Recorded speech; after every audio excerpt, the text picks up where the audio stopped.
Let's talk about Christianity and Judaism.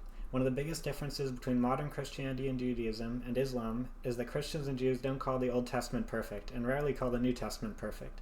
Neither do Christians and Jews call themselves obedient to these books. Rather, they are testaments to God's deeds from which the religion's practices and rules revolve around.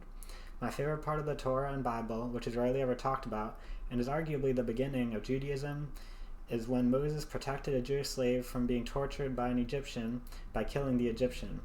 Moses was clearly forgiven, and built on this, the Jews were saved from the Egyptians, and Judaism and Christianity was established. This is to me the part of the Bible which is most against causing others suffering.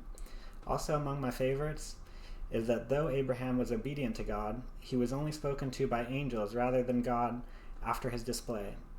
In contrast, Job, who instead of turning to evil, said it would be better if he had never been born, and continued to hear from God directly.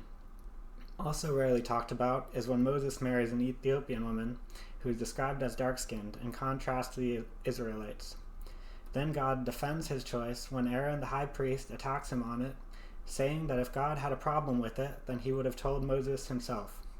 This discredits black Hebrew Israelites' racism built on the basis of Esau being born pink.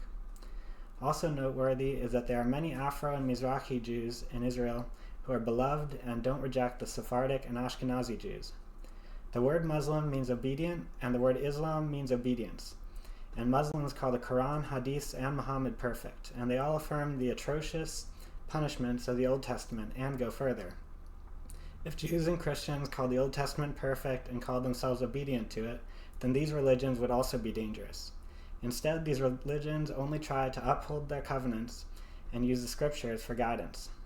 Much love to all Arabs. I'm just not a fan of Islam. Please share this video with someone who needs it, and thank you for listening.